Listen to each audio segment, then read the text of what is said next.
Renault, Le Grand Journal. Vous avez sûrement remarqué sur les images de cet attentat qu'on vous présente depuis hier soir des membres de la communauté juive parmi les ambulanciers qui portaient secours aux blessés.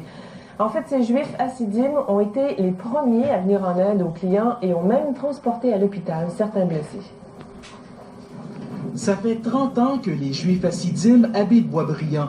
Et comme ils se plaisent à le dire, ils sont arrivés ici bien avant la construction de l'usine GM. Ils ont leur propre école et n'ont pratiquement aucun contact avec le monde extérieur, sauf lorsque la situation l'exige. Isaac Wise était l'un des premiers secouristes à venir en aide aux clients du bar Le Harley. When I came there, I saw the whole chairs was lying and the floor broken, and I saw the people were there crying and helping. Lorsque je suis arrivé sur les lieux, dit-il, j'ai vu beaucoup de personnes blessées qui avaient besoin d'aide.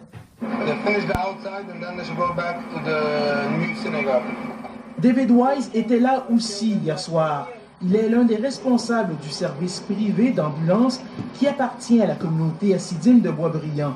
We're not competition with Goyer or Urgence Santé. We are just private company for our community. And if people outside need our help, anytime we're going to give their help. On n'est pas en compétition avec Urgence Santé ou les autres services d'ambulance, dit-il. On est prêt à tout, on va même venir en aide à tous les citoyens, même s'ils ne sont pas juifs. Il n'y a pas d'entente particulière entre les membres de la communauté juive et les autorités de Boisbriand, sauf qu'à l'occasion, on peut faire appel au service des ambulanciers d'origine juive. À Boisbriand, l'attitude des Juifs hassidim n'a pas surpris. Du tout. Il n'y a pas de problème avec ça. C'est merveilleux même. Que tout le monde s'entraide dans des conditions comme ça. Ben, surpris, non. Je veux dire, quand il y a de l'entraide, non, c'est pas surprenant. Il me semble que ça va de soi. L'événement d'hier risque donc de tisser un lien encore plus fort entre certains membres de la communauté juive et les résidents de Boisbriand. Martial Jean-Baptiste, à Boisbriand. Un réseau de voleurs. Quand j'arrivais de voir, c'était l'enfer. Il y avait du monde étendu partout à terre, tu sais. Ça venait d'exploser. Ça l'a envolé jusqu'au bord de la rue, fait que... Tu peux voir que c'était pas tout petit. Moi, j'avais des copains là-dedans. Seulement une partie de la bombe, composée au total de maximum de 10 kg d'explosifs et qui avait été placée sous la terrasse, a explosé. L'autre partie, une dizaine de bâtons de dynamite, a été récupérée intacte avec grande précaution par les artificiers de la SQ.